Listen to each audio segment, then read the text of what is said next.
But before that, I was just a family practice doctor that practiced medicine for about 35 years in South Jackson. I was in medical school and early in my career when we talked about hospice but did not have it. So I went from concept to fruition to fully using hospice to the time that I left to go to Molina. So that's me. And now you pay for hospice. That's it. And just so everybody knows, Dr. Joyner is also one of the board members for the Board of Medical Licensure. And again, I'm Dan Edney, internal medicine in Vicksburg, and I've been medical director in Vicksburg for a little over 20 years, since the very beginning when we first got our own place in Vicksburg. And so it's nice to see the wealth of experience and expertise that we have on this committee. This is a committee that was appointed by our board chair to serve in advisory capacity to the Board of Medical Licensure as we try to finish up promulgating the rules and regs for hospice care overall. And first of all, I want to thank you for serving, because you're not serving the Board of Medical Licensure, you're serving the people of Mississippi.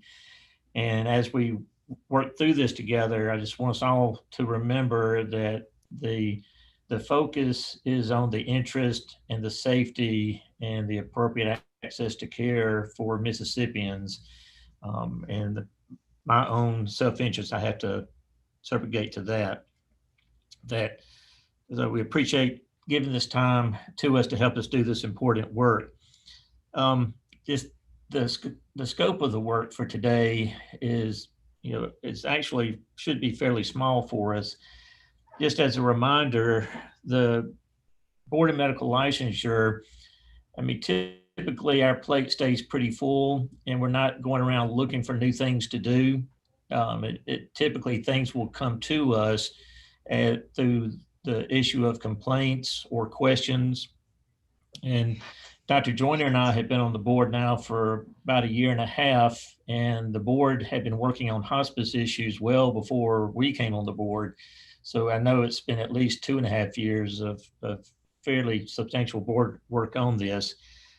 And this all came about because of complaints made to the board related to the provision of hospice care around the state. Some of it had to do with inappropriate prescribing. Some of it had to do with inappropriate, really, physician supervision. Some of it had to do with recruitment. Some of it had to do with, just discharging patients back to the community inappropriately without the support that was needed. And some of the complaints really had to do with people that had been placed on substantial controlled substances, and then when they lived too long, were discharged to the community with no one to prescribe. Those complaints came in. So we are a complaint-driven agency, and as Dr. Cleveland and investigative staff are looking at these issues, we really did not have rules and regs in place to allow us to make sure that our licensees were providing appropriate and ethical care in the treatment of hospice patients. As you know, the prescribing regulations for controlled substances exempt hospice from those specific rules and regs, but that doesn't mean that hospice needs to be the Wild West in prescribing. So what the board's intent, and Tom, you can correct me if you disagree, but my understanding, our intent was simply to be able to manage complaints as they come in and hold our licensees accountable to do the right thing, and for the rules and regulations to be parameters for our licensees that do hospice, just such as myself, on how I need to be conducting myself in the practice of hospice medicine from a broad perspective. We don't get into minutia in terms of how you should practice hospice, but there are certain basic standards that the board feels that we need to meet when we're taking care of patients, and certainly when we're prescribing opioids and other controlled substances. So our goal is simply to be able to protect the public from those agencies and possibly physicians who are not doing things the way that you would do them, and be able to hold them accountable for that. But we do not want to impose unnecessary burdens onto our licensees. So, and a lot of times as we work through issues, we may not realize some of the burdens that may fall, into the laps of physicians and other professionals that we license. And so backing up and being thoughtful about this is entirely appropriate. Um, you have before you, email was sent to you with two documents. One is the final rules and regulations that we promulgated and enacted last year. I think it was June, if I remember right. And that was after all the testimony and a lot of board meetings. And I'll be honest with you, there are differences of opinions, even among board members, but coming together to a consensus of what was promulgated last year and enacted. And then you also have a copy of the mark out where after the legislative session with the Senate bill dealing with hospice, that the licensure board voluntarily on its own accord chose to withdraw those rules and regs and strike item 4 until we had a chance to clear up any issues of misunderstanding, or give us a better understanding of what we need to be doing or how to do it. So I can tell you the intention of the board is to get it right, and to get it right in a way that patients are safe, families have ability to be cared for as well, but not put unnecessary burdens on our docs. So you have before you that language that we can look towards, and we definitely are hearing input from family physicians and some members of the hospice industry, and we want to respect those opinions and listen to them and see what we can do to make this better if at all possible. Please understand, nothing in our rules or regs have ever meant to hinder a physician's ability to care for hospice patients and to do so in an expeditious fashion, including there's nothing meant to impede the prescribing of any appropriate medication at any time at the beginning of an admission. It's not been our intent to increase the cost of care. And so we, by forcing people to the bedside, which is why we need to talk more about this. And definitely that the Mississippi State Board of Medical Licensure is on notice, saying that we do respect and appreciate the team concept of hospice care, and in no way want to impede the function of hospice teams. So having said all that, there are still some basic tenets to the practice of medicine that the board feels that we need to adhere to, and that hospice in and of itself does not exempt us as physicians from doing those basic tenets. And one of the most sacred is that we, patients that we're treating, that we do evaluate the patient.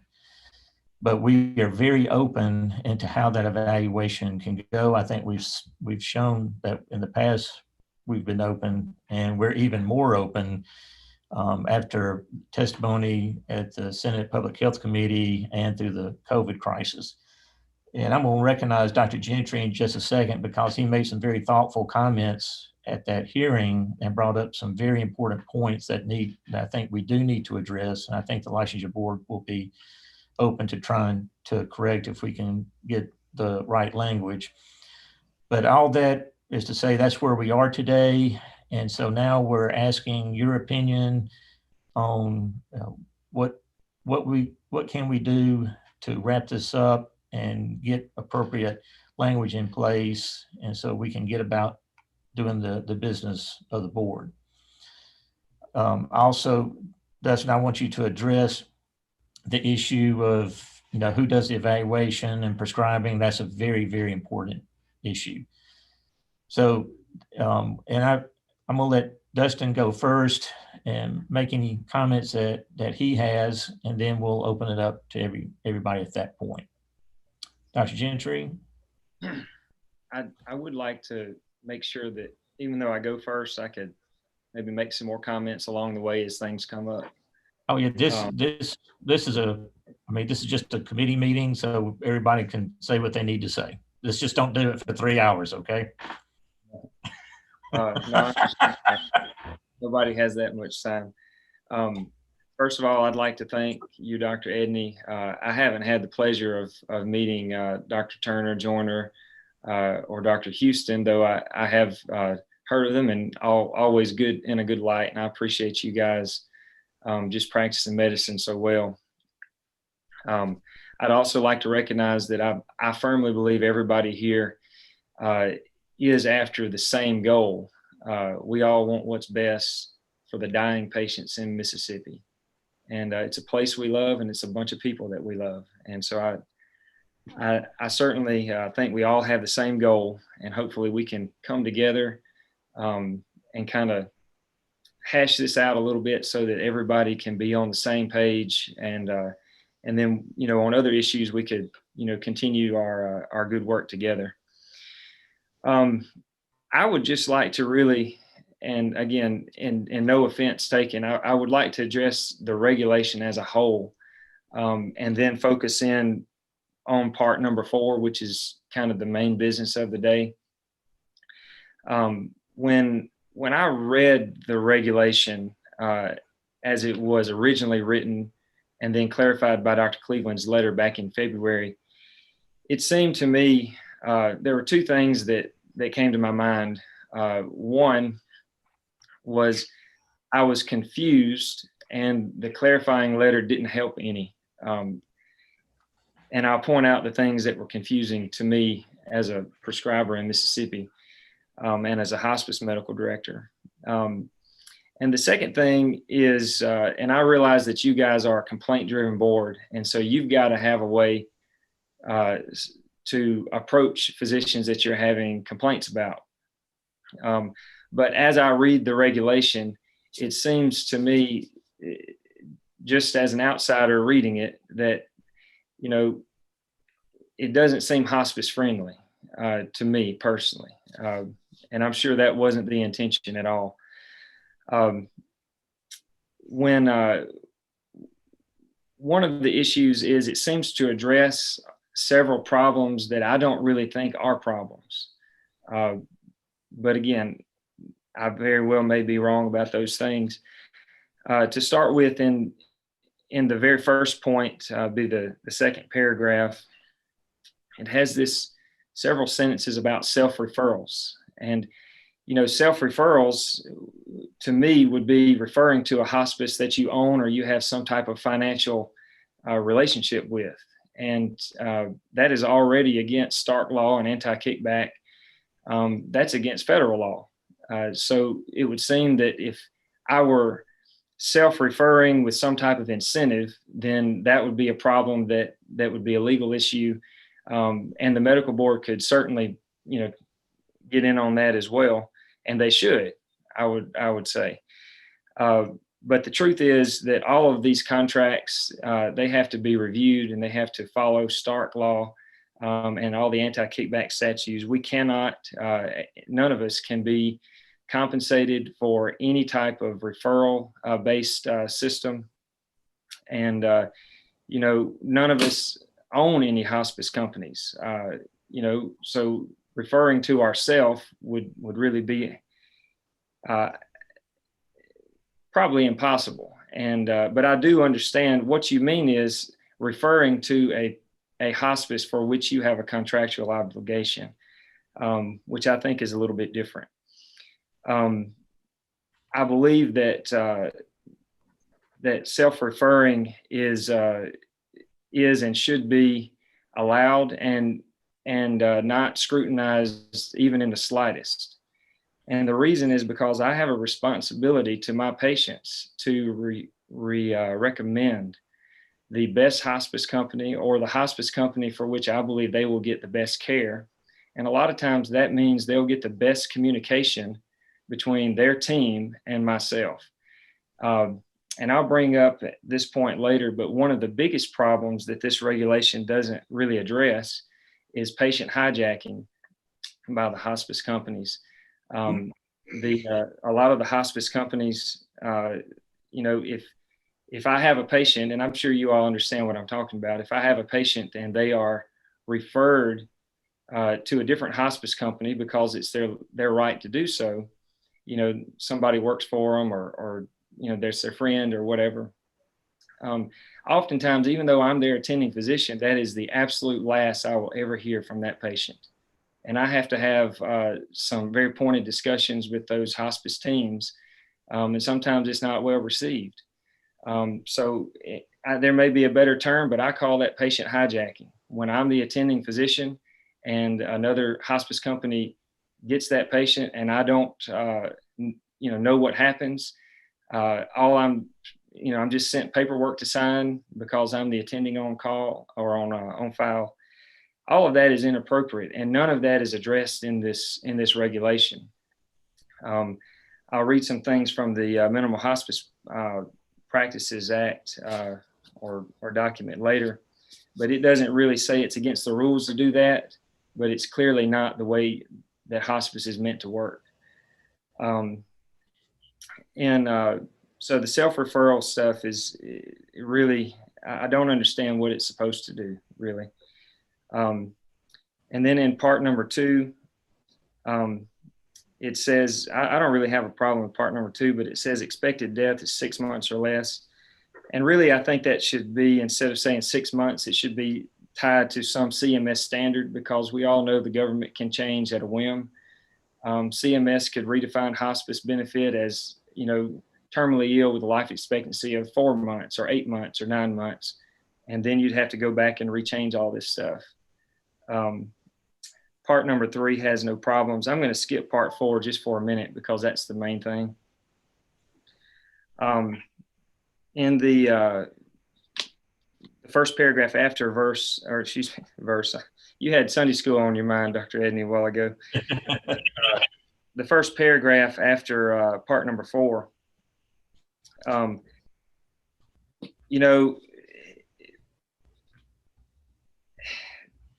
there's this soliciting, an active recruitment. I don't know of anybody that does that, but again, you're a complaint-driven board, so you may very well have been getting, complaints about that. Unsolicited interaction could be taken as a lot of different things. Last night I was taking care of a dying patient, and she kind of knew she was dying, but she didn't really know she was dying. She didn't bring up hospice. I did. And so to me, that kind of can be construed as unsolicited by the patient. And so what I would like, I would like to see a verbiage there that says with a patient that is not your own. So it would be against this regulation for me to approach your patients that I don't have a patient relationship with and start talking to them about hospice. And I think we'd all say that's inappropriate. But with your own patients, I think it would be very appropriate to bring that up. And then, in the next to last sentence, I don't have a problem with that at all. I do think it's redundant and unnecessary because lying is already against the AMA Code of Ethics. But because everything is being done virtually these days, instead of saying meetings when they did not attend the meetings, it should probably say participate, because most of my meetings are occurring virtually, just like this one right now. And there's nothing to quote attend unless you say it's a virtual attendance. Now, to go back to the point really about the self-referral, that actually doesn't really have a lot to do with establishing a proper physician-patient relationship. that just seems to me like it's thrown in there in this little paragraph because it was wanted to be talked about, but it really doesn't have anything to do with what that leading sentence says these 4 things are going to be about. It seems out of place is what I'm saying. Now, really speaking about point number 4, I have several issues with that, and I talked about those in the committee meeting. It presents a lot of challenges for a clinician in a small town when these patients can be, in several different parts of the county. And when we're already stretched so thin, trying to do the right thing for so many patients. I know we're all busy, but I can work in the ER, the hospital, Jerry site, nursing home. I can make some home visits and still have, I've got obligations to my own family at home with my children and my wife. And so because we are so stretched for primary care physicians, I think that it places some undue burden on the small town docs. And that's what the MAFP hospice medical directors are taking issue with. And we're taking issue with that for good reason. We talk about standard of care, and to me, that's a sacred term. It's hard to define, but it's closely tied with the term best practice, I think. And when we look around the country about how this issue of examining before we prescribe any medicine really is dealt with, there are exemptions, the same kind of exemptions that I'm asking for and the MAFP hospice medical directors are asking for today in 36 different states. And I have that in front of me. I will not bore you with it if you'll just give me the latitude to make that claim. I have links to all of those different documents. And of course, everybody's got their... Why don't you send that into staff for us? We'll get it to you. We have the same information you have, but go ahead and send it in. Okay, thank you. And I would fully expect you and to look at that. We have links to all of those different documents that, per state. And I'm not going to bore you by reading through these, but I have read through all of those. And so other states, actually more than half of the states in our country, have made an exemption for hospice because they realize that this is a special type of care. And they know that it's important for hospice medical directors to fill that gap when the attendings can't do it, don't feel qualified to do it, or are unwilling to do it. Now, I will take this time. This is a really good time, and I appreciate y'all giving me the few minutes to explain all of this. In the minimum standards, subchapters 12 and 13, it defines what the responsibilities of the hospice medical director are. And I'm just going to kind of read a couple things. Collaboration with the individual's attending physician. So that means the attending physician should be the main physician in a hospice patient's life. And then in 18, it says serve as consultant with the attending physician. And letter B under number 2 there says serve as the attending physician if designated by the patient and family unit. Those are on pages 21 and 34 of that minimum standards document. What that means is the attending physician, not the hospice medical director, should be the main prescriber, should be the main doctor in that patient's life. And that's my philosophy. That's the philosophy of of the hospice company that I work with. That's ours too. Too many,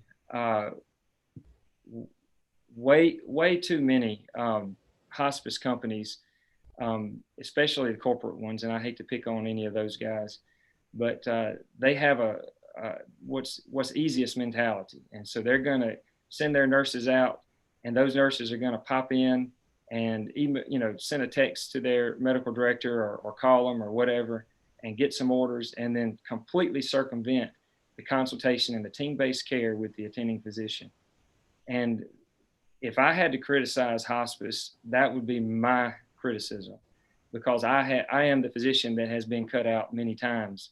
And to be honest, being cut out is what drives the self-referral.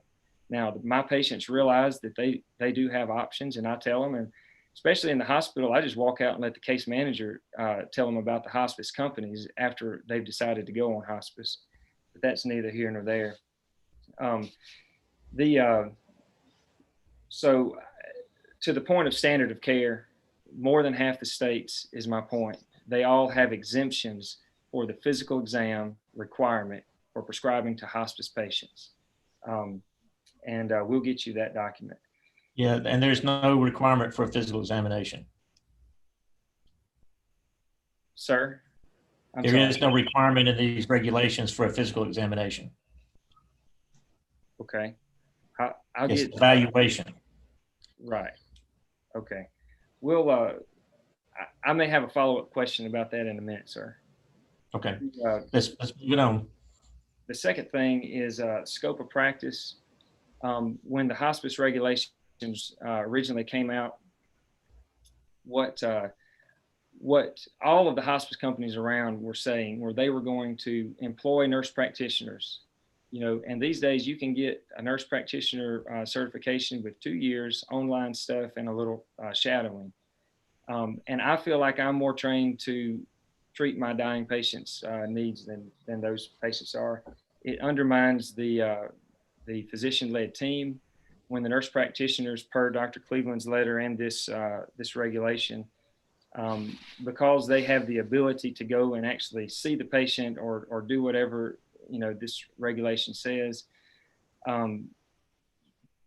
for them to be prescribing all these medicines and have less training, and he who is prescribing is the lead of the team. That is really what it boils down to. So the scope of practice thing is a really big concern of mine.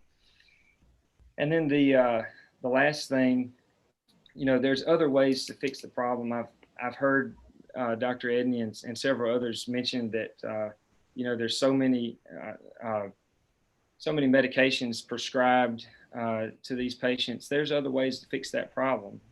I don't feel like that's a problem that is with my prescribing habits, but if there are other physicians that are doing that inappropriately, there can always be limits placed on how long you can prescribe these medicines, give them 2 weeks at a time, or 10 days, or heck, even a week at a time.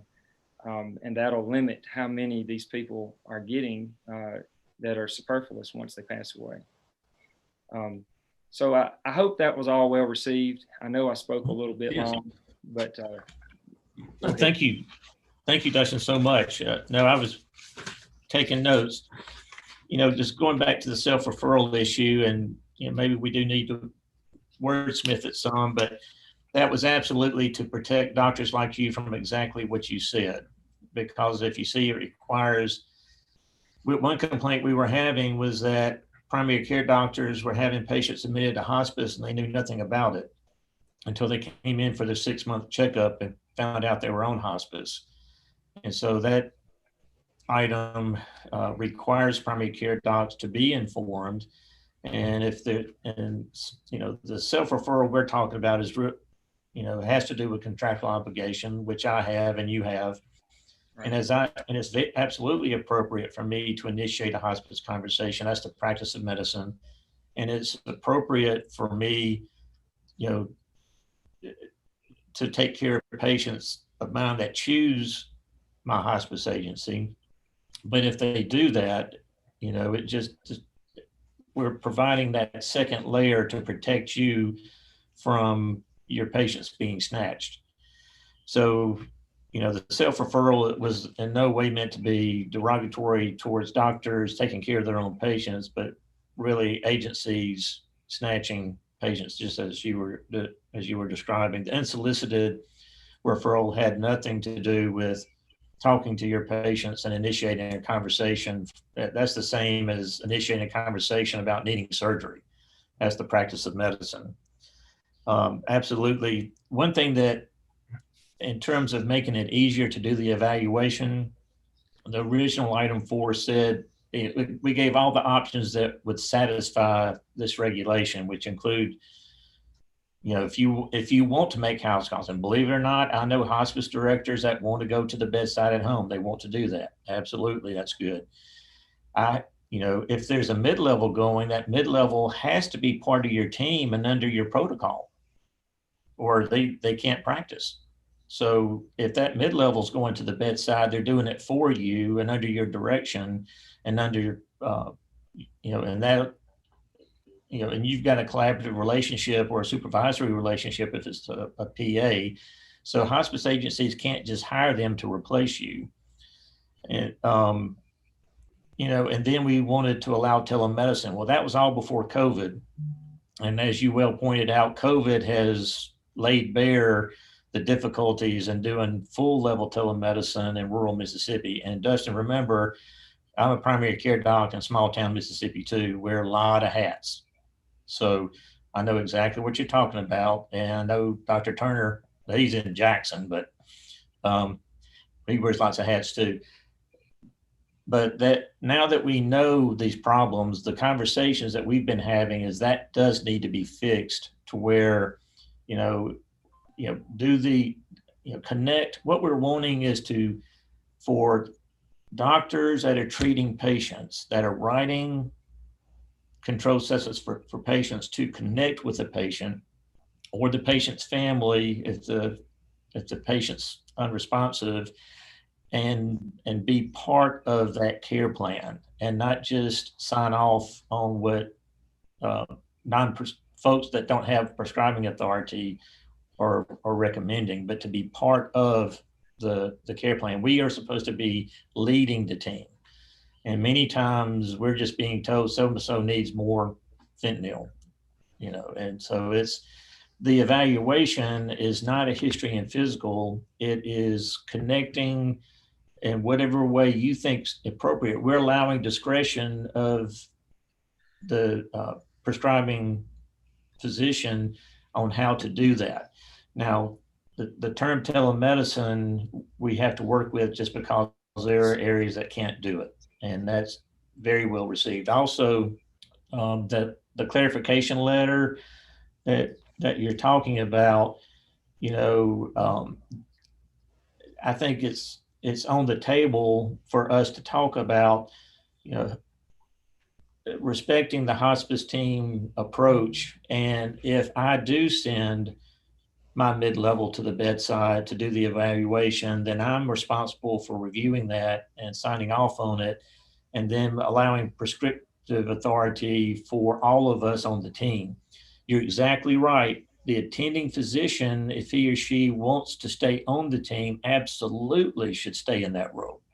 And as a hospice director, I never want to take, you know, that role away from a primary care physician who wants to attend. As you know, there are a lot who opt out and don't want to attend. And then we take over. When that happens, if I've never seen the patient, nobody on my team's ever seen the patient, I need to reach out and evaluate that patient myself. Not before I prescribe. I can prescribe immediately, but sometime within 30 days, get that done. And if that means doing a FaceTime or picking up the telephone, that's not a burden. That's the same as doing an office visit, and we add office visits on the day, all day, every day. So that's the perspective of the board. What we want is to get things that are true burden fixed and language corrected. So let me open it up to the other committee members for comments, thoughts, concerns, point us in the right direction. Sort of have a question, because I know the last time I attended some of the hearings, the number 4 was there, that we needed to do face-to-face visits, so some sort of visit to establish the doctor-patient relationship so that we could prescribe our opioids. Then it went to the legislature and y'all withdrew that part. Where are we now with that number? Well, that's what this committee is to do. We are to give a recommendation to the board about that. What did the legislatures decide? the legislature, actually, the Senate bill didn't change anything. We've Okay, never required a face-to-face. okay. So, I mean, we could have left it in place and not changed a thing. Well, We want to get it right. What has changed is COVID. Yeah. And now, as you know, I mean, CMS is allowing a phone call to establish oh, patient yeah, care. people don't even have to be seen anymore by the nurse. Yeah. You know, so I think I can't speak for the board, but I think it's totally reasonable to allow physicians to do the quote evaluation however they need to do Let it me just based go on to what we've been doing, when this number 4 first came out, we said, okay, I'm a rule follower, we're gonna do what we need to do, but we always put patient care first. We try to let the attendings take care of the patients, we encourage that because they know the patient. But when number 4 came out, we set up something called an established care visit. And within that first 4 weeks, I would FaceTime, for lack of a better word, or do a telemedicine visit with these new patients.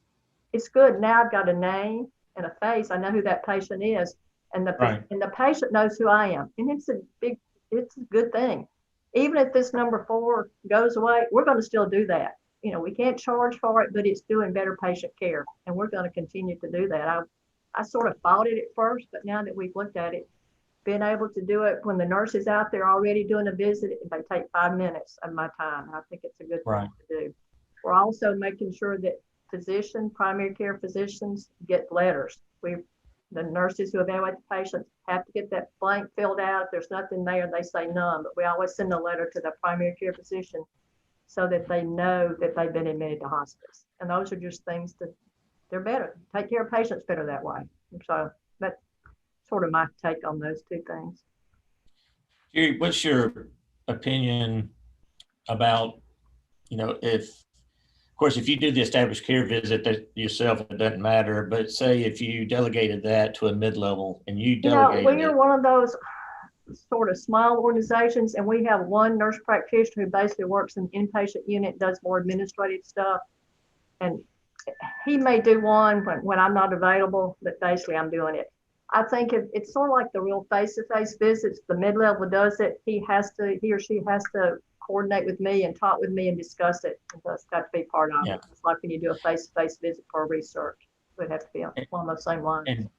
And doing that, do you have heartburn allowing prescriptive authority within your team based on a mid-levels? Not if we've had that conversation. And I'm going to review the records of every patient that I see. I'm going to know who these people are. I mean, and I knew these patients even before I started doing this face-to-face visit because I review the records. I make sure they're hospice appropriate, and I make sure they need those medications. And for somebody who's at risk, we may deliver medicines 3 times a week. I mean, we're going to work with whatever we need to do to make sure those patients are taken care of and families are not diverting the medication. And if mid-levels are handled the right way, I think it's an okay thing. Okay. Thank you so much. Dustin, one thing I want to commend you on, the reason that you don't think these things are a problem is because you're not doing these things. Right? You're doing what you're supposed to be doing. Yeah. Exactly. So our intention would be for the guidelines not to affect what you do very much, but it would affect those who are intentionally trying to get around things and allow us an opportunity to hold them accountable. But we also know the people who don't follow the rules are never going to follow the rules. They're never going to. You're right. It's Absolutely like the face-to-face visits that were developed to keep people from being referred inappropriately and to keep from being recertified inappropriately. Those people are still getting around the rules, even if they're doing face-to-face visits. So. The good thing with a regulation from the licensure board is if there's a complaint and the investigation bears fruit, now there's an avenue of discipline. We're looking into this for sure. That's exactly the point. And coming from somebody who has done investigations and had to testify in these situations and recoup millions of dollars, we know that there's much more fraud out there than we really know about. And so that's why some of these regulations come about. And so as I look at these regulations, I don't see that they're that prohibitive. I mean, they need tweaking. You're absolutely right. But I think we need to tweak them where we can make sure that the docs are able to take care of their patients appropriately. Dr. Houston, may I ask you a question? Go ahead, Dustin. Yes. So the established care visits that you have, you know, and back when I sent emails to state medical and I sent emails to the medical board and to MAFP. I mean, there was all kinds of doctors. You know, we're trying to figure this thing out and really trying to do what we're doing today and make it more workable. But how are you doing? Obviously, you're not bringing in the bedbound patients into your office. You know, No, it's all telemedicine. Okay. When a nurse is at the home with an iPad and a Teams app that we have to use, one called Teams, she will call me, you know, ahead of time, and we'll say, yes, I can do my visit, and she'll just set it up while she's at the patient's home. Now, in some of the correspondence I've seen, and I'm reading an email from my mind, but I can't remember who wrote it, and I apologize for it. But we were asking for clarification, and someone said, yes, an iPad or an iPhone or a FaceTime visit is okay. And I don't know if they were speaking because there's a pandemic or what, but I feel certain that at some point this FaceTime stuff we're doing is not going to be smiled upon by the HIPAA people. I mean, well, I think if you have something that's compliant, and we were doing this, but this was before COVID, that you were allowed to do a face-to-face visit by telehealth, if I remember correctly. You can't do it for Medicare, but you could do it for the licensure board to establish that relationship. Right. Yeah. Right. But, you know, but what I'm saying is we have to have HIPAA compliant technology, you know, and then of course there is some issues, but I think Dr. Edney has said that you can fall back on a telephone call if the internet service like we have out here is spotty. I had one last week that we couldn't get any service except by the telephone, and we tried. I consider that that was actually a face-to-face visit, but that's all I could do. Yeah, and I think we should put that in that verbiage in the regulation. You know, not just telemedicine, but you know, the highest level available, including audio only, if nothing else. Yeah. So we even changed our consent form for hospice that you would put a telemedicine clause in there, telehealth, that some of your care may be by telehealth, just so you could make that would be legal. That's just was easy to do. Right. So I have another comment. The way that this is worded, I don't think really fits your Dr. Edney and the boards in number 4. I don't think it really fits your intention for in another way as well, because you said that you don't require a physical examination. But as I understand evaluation, I really think historically that has meant a history and physical examination. You know, a detailed history and an exam. We intentionally took the history and physical verbiage out and put evaluation in place. You can't do a physical by telemedicine. Right. Yeah. Unless you have extremely high capabilities. So, you know, for me, allowing telemedicine and saying evaluation, basically it's connecting with the patient, however, and we're giving you discretion to do that. We just need to make the terms clear so that you know that you have that discretion to do the established care visit, like Jerry's saying, however you want to do it. I think it should be clear that a physical exam is not required, you know. And if we're putting audio only as an option, Dustin, that's telling you that physical exam is not required. I never had the impression that a physical exam was required by this. Yeah. Dr. Houston, are those mid-levels on your collaborative agreement? We have one, but yes. Okay. Would the board be opposed to there not being a collaborative agreement, because that has been a point of contention among many of the medical directors. You know, there's nurse practitioners on the team that see the patient, but some of the medical directors don't want to have the liability of having a collaborative agreement with that nurse practitioner. Well, I'm not sure who else he would have an agreement with. But Yeah, that's, you know, they can't practice this without it. You know, we're not full-time hospice doctors. And so we have, you know, I work for a hospital and there's 8 nurse practitioners or 8 or 9 nurse practitioners here in the system. And I'm primary or secondary with, you know, all of those. And, you know, there is a nurse practitioner on the IDT team with the home hospice company that I work with.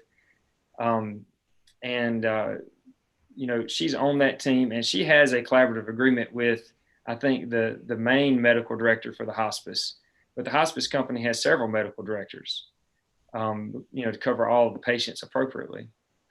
Well, you know, I'm the chief medical director. We have several hospice physicians, but we only have 1 nurse practitioner, and I'm the main person, the collaborator. Other ones are secondary, but I don't know how we would get around that unless I'm missing something here, because he works full time for hospice.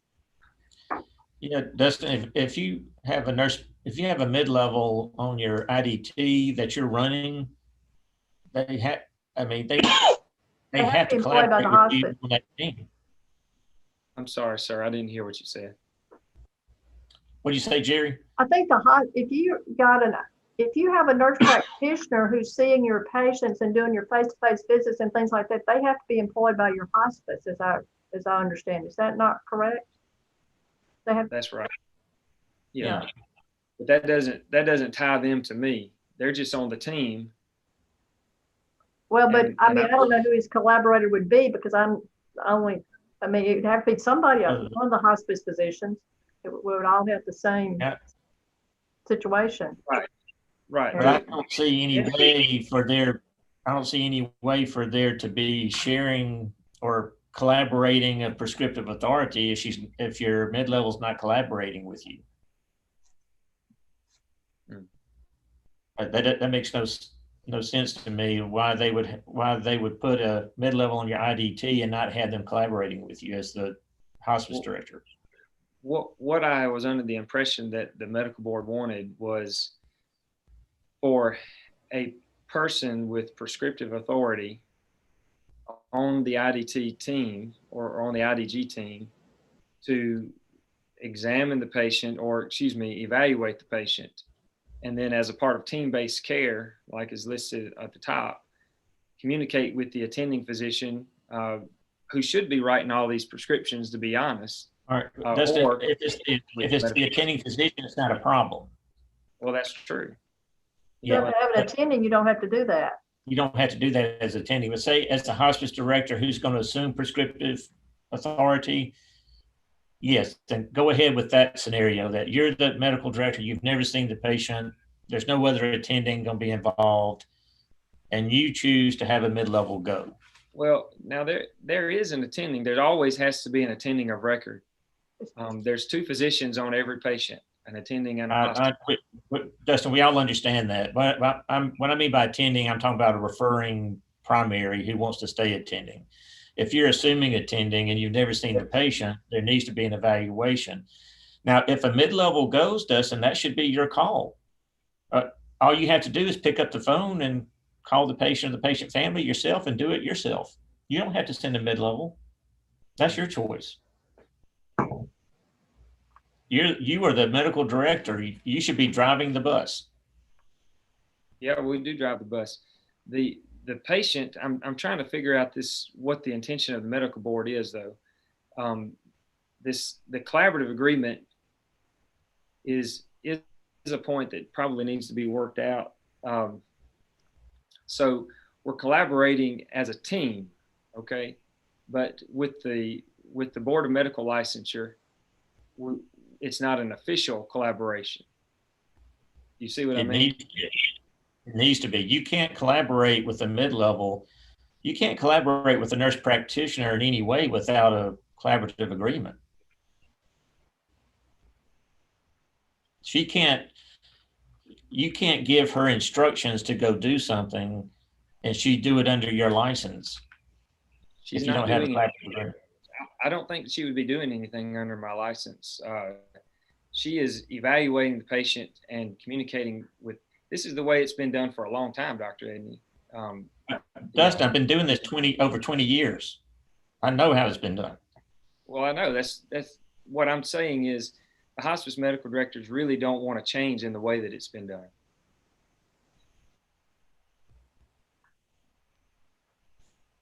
And I mean, The collaborative agreement's not a change. There are you need to go read the rules and regs related to collaborative agreements, and you've got to follow those. That's not new. right. I'm not breaking any of those rules. I mean, I don't think you are. So if you have a nurse practitioner that you have a collaborative agreement with and you want to send he or her to the bedside and do what Dr. Houston's saying, that's totally fine. Or you can do a FaceTime, or you can pick up the phone and do it yourself. That's at your discretion. the way I look at it, the rules and regulations as we're trying to write them intends for the hospice directors, the attending physicians, and the nurse practitioners to be able to do this unencumbered. And the way we got it written, I think is pretty close to that. I think it is that. So what specifically would be prevented? Here's the verbiage that, I didn't communicate that last point very well, and I do apologize for that. I'm going to be thinking about the right way to say what I was trying to say. In the part 4, as it was revised, the last line of that number 4, what we would like to see is the phrase "an in-person" replaced with just the letter A.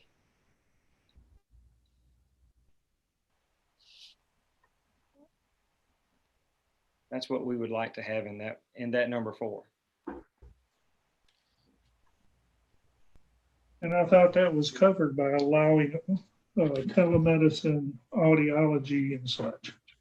So are y'all opposed to doing anything? Y'all opposed to doing telemedicine, FaceTime, or audio only? I don't think we would be opposed to audio only. But the audio only, Dr. Edney, would be hard to argue with. Okay, I couldn't make an argument against audio only. If you're wanting us to pick up the phone call and talk to the patient's family before we prescribe medicines, No, stop. Go ahead. Please stop saying that. We said it every way we can possibly say it. You don't have to do this before you prescribe. You've got 30 days. Right. 30 days to do it. 30 days to pick up the phone. I'm sorry for using the word before. Okay. I'm sorry. That's a sticking point with us, Dustin. All right, that's fine. I won't make that mistake again. In clear conscience, I don't think that I could make an argument, and you and I have talked about this before. I don't think I could make an argument on my behalf or anybody else's behalf about the requirement to pick up a phone and talk to a patient and their family that we don't know. I can't make that argument. What we want to do is to make sure that we can still see 25, 30 patients a day round in the hospital, have family time, and not have to really deal with collaborating or forced collaboration with anybody that we're not, that's not working for us or prescribing for us or anything like that. The nurse practitioners that work for the hospice companies, they don't prescribe medicines, not the ones that I work with or the one that I work with. They don't. So that really kind of needs to be clarified on that other conversation. That lady, she's not prescribing under my name or for my name or to my patients. All prescriptions come from physicians, and that's the way we want to keep it. And the physician that knows the patient best is the one that should be prescribing. And I think we would all agree on that. But I can't make an argument that we shouldn't be required to pick up a phone and talk to the patient or the family. So if the regulation can say no more than that, basically, and be bare bones and lots of latitude in favor of the physician who's trying to do the right thing for his dying patients, I think I can make a phone call in 30 days, and I think my colleagues can too. But you know, this whole thing about having to, you know, have a collaborative agreement in place with nurse practitioners that don't really work for us, and you know, having to go there after hours and, you know, to the bedside, which I do. I go to the bedside absolutely when it's needed. I don't care where they live.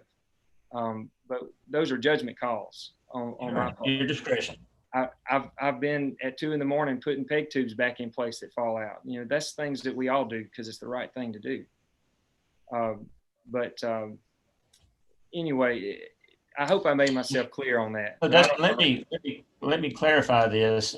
As a board member, I would not support a mid-level on the IDG doing the evaluation and then sharing prescriptive authority with me. That's not on my protocol, or I don't have a protocol with. That's collaboration without a protocol. What we're saying is we're trying to give physicians whatever latitude and discretion to do this established care evaluation, like Dr. Houston said, at your discretion at any of these levels, whether you do it, whether your mid-level does it, not a mid-level, but your mid-level does it, that you're going to sign off on and then work together with going forward, or you do a telemedicine in whatever way you need to do it based on where you are in Mississippi and how you choose to do it. I don't know what else we can do. But what I'm hearing is a problem that we've not discussed before, and that's mid-levels being on an IDG without collaborative agreements. Well, and I can see that that's a problem if the mid-level is prescribing for the physician or the medical director, if the mid-level is practicing medicine for the hospice medical director. Right. Now, every mid-level has to have a collaborative agreement with somebody. And take, for instance, the hospice company that I work for. The mid-level has a collaborative agreement with their, you know, main hospice medical director, kind of like Dr. Houston is for her company. You know, but the rest of us, you know, I don't necessarily want to, you know, because this mid-level also does, you know, clinic practice. I don't want to be on her collaborative agreement when all I'm doing is just sharing an IDT meeting with her. You know, and she is part of the team. She's a valued part of the team. She produces documents that are important, but she doesn't practice medicine for me.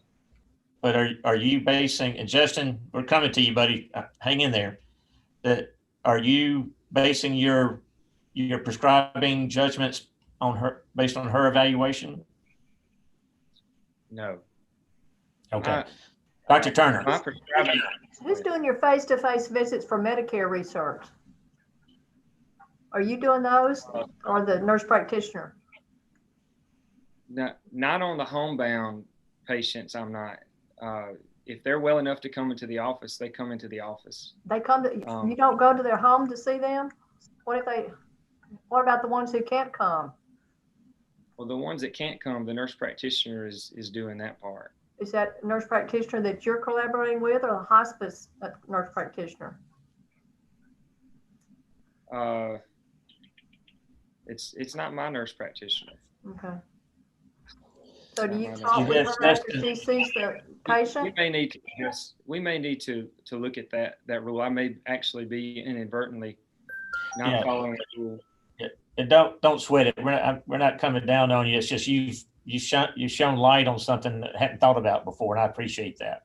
Well, you know, I want to go back before you go to Dr. Turner. I want to go back to Dr. Houston The Mhm. reason, to something that you said, not actually to you, but I am with Dr. Houston.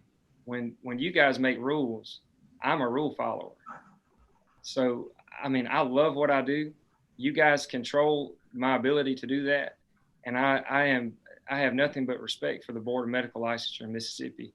And if I'm breaking a rule, and to be honest, I probably am breaking a couple rules and I don't realize it. But I am never doing that intentionally, and so we'll be looking at that. Okay. Dr. Turner, thank you for being patient. Actually, it's one of those times where I don't have a lot to say. I can echo what Dr. Houston, Dr. Joyner, what you, Dr. Edney, have eloquently stated so far. Dr. Gentry, thanks for all you're doing. It sounds like you wearing many hats up there, and definitely trying to do things the right way. I did have a question for you. What would be the reason you would be against having your mid-level having a collaborative agreement? Like, what are the cons? What are the disadvantages? Why wouldn't you want to have them a part of your team, which technically they are? I just want to hear from you why you wouldn't want to have a collaborative agreement with them. Well, it would really need to be. I'm not opposed to the idea of it, Justin, but it would need to be understood. You know, I just don't want to be responsible for the stuff she's doing that's not on my patients with hospice. Because she does do, other things. She's got a clinic practice in an adjacent town, and I just don't want to be on the hook for any of that kind of stuff. And you would not. You're only responsible for how you collaborate with them, Yeah. with your patients. Yep. Yeah, and that's what I was going to say. Not trying to get into a lot of legal stuff, but I think your liability would only be the relationship that you have with her as relates to your patients. And I think you was asked if something that he or she did influence your decision making. So you're telling me that nothing that they do or document influence any decisions that you make? Very little. I have a red line or a hotline with all my nurses. I know them by name. I've almost memorized their phone numbers. We are in constant contact about my patients. I'm really hawkish about how they're doing and how they're doing at home and all that kind of stuff. Good. And Dr. Gentry, the thing that's very important, the last thing we would want to happen is for you to stop doing hospice. Okay. So we want to get this right so that we're taking good care of the patients, that we have good accountability for those who are not rule followers, and let all of us do what our training experience lead us to do. We're a little over an hour. And I want to be respectful of your time. Do y'all, I think we're very close. Do you think we need to stop here and schedule another visit and everybody work on language to send in, or do you want to push ahead? Dr. Houston, I know that you had tight time constraints today. Yeah, I've got to leave in just a minute or two. Yeah. Why don't we call a timeout and then schedule a meeting in the future? In the meantime, we can all think about what language we're going to come up with. Would it be okay with everybody maybe for me to work with staff to generate proposed language to send out? Yes. And get, I don't know, Francis, is it legit to get comments back and forth, or no, outside of a formal meeting? Is that okay? Do you mean like right now? No, man, like if email. we propose language, and if we propose language, are we allowed to get comments in between the meeting, or do we have to wait till the meeting? No, if you're looking to post anything, you would want that to be approved by the board first. No, I'm just internal work. Oh, So internal. Just send it to the office and we'll have staff work it up for you, and you just review it until it's in its final form. Okay, thank you. Y'all, thank you so much for your time. I really, really appreciate it. Dustin, I think we can get there. the reason you're on this committee is you're speaking for a lot of physicians that we need to listen to. So let's do what we need to do to get this right. Yeah. And Dr. Edney, can I interject one thing? This is Hope Ladner. I'm the lobbyist with the board. I just want to point out the one question that, we get over and over at the legislature that we need to be able to clearly answer. If it's, 2:00 in the morning, somebody just gets admitted to hospice, their attending physician is not around, nowhere to be found. That patient is in pain. Somebody needs to write a script. How do we make sure that doctor doesn't feel threatened or feel like they're going to get in trouble for writing an opioid in that scenario? And that truly is part of the question that needs to be clear. We will continue to make it abundantly clear, just like we did on the revision, that there is no issue. So the last statement: nothing in this section shall preclude a hospice physician from fulfilling their duty to provide physician services as needed to hospice patients, and they can do so immediately. We will make that abundantly clear. I think I'm going to put it on a billboard between here and Jackson. That'd be great. And nobody will step in the way of a legitimate physician legitimately taking care of his legitimate That's patient. right. Exactly. Yes, we will never do that. We're on the outside watching and waiting for complaints and dealing with complaints as they come. No one's going to complain because you wrote a prescription to take good care of a patient when they were in crisis. Yep. Again, thank y'all. I will coordinate a meeting and I'll see what works for y'all, and we'll get language together and get it sent out to you. Thank you so much, y'all. Thank you. Nice meeting y'all. Thanks for your leadership, Dr. Edmond. Thanks, buddy. Thanks for serving again. See you later, Justin. All right, Dustin. Thanks, Dustin. Dr. Edney, I appreciate it. I appreciate